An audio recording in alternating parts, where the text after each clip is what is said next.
Hello. So we're going back to Henry James's notebooks. I should have said that this is the edition edited by Edel and Lyle H. Powers, called The Complete Notebooks of Henry James. So we can see in these notebooks Henry James at work and the different stages that he goes through. So after that first initial noting down of an idea the morning after a dinner party, for that I gave the example of his initial note for Turn of the Screw.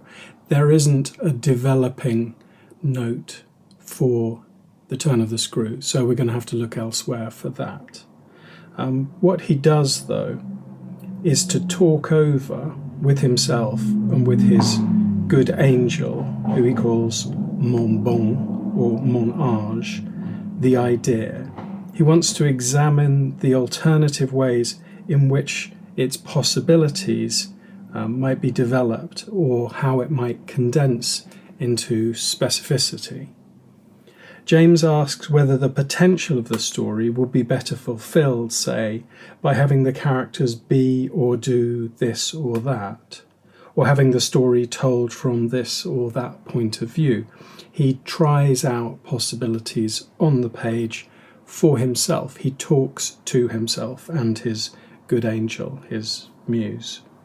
He sometimes discusses endings, but more often he's trying to establish strong contrasts within the story. If she, the wife, is this kind of person, then he, the husband, to emphasize this, will need to be that kind of person. Those are the kind of discussions he has, and it's fascinating to see him being so practical and calculating, you might say, about it. He's also very often admitting puzzlement. So here's one note. What is wanting is a full roundness for the action, the completeness of the drama quality. I see the action up to a certain point, but what can be the solution, the denouement? So he's asking himself out loud, what's a good ending for this story? And he doesn't know. And sometimes if he doesn't know, he doesn't write the story.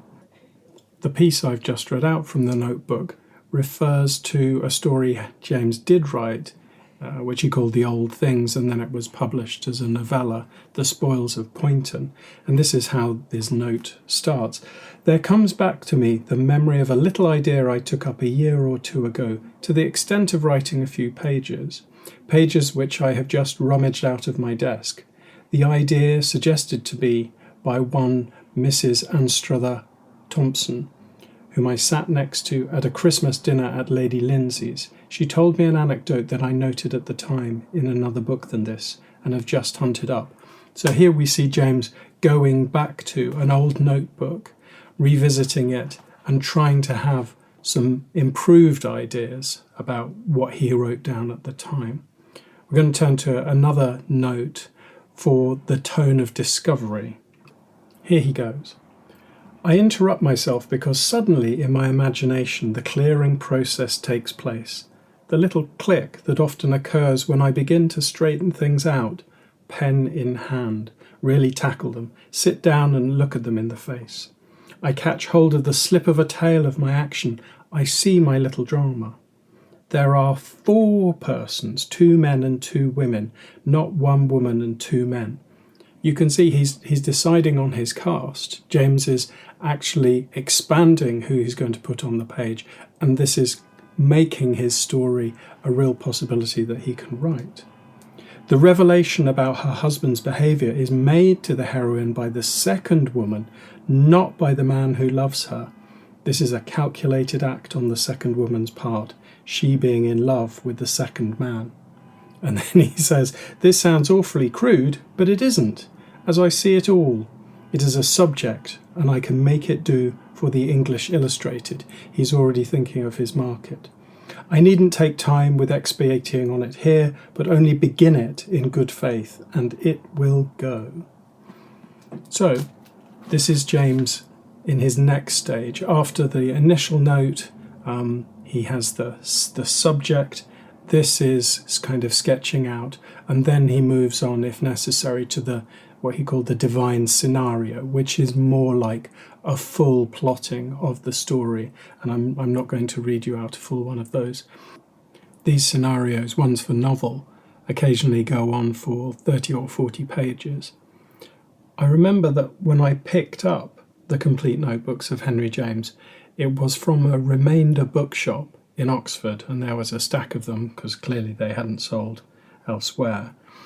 And I was shocked at how informal he was in talking to himself about his ideas. I thought there would have to be some sort of distance. I don't know why. I was learning. I was 18, 19.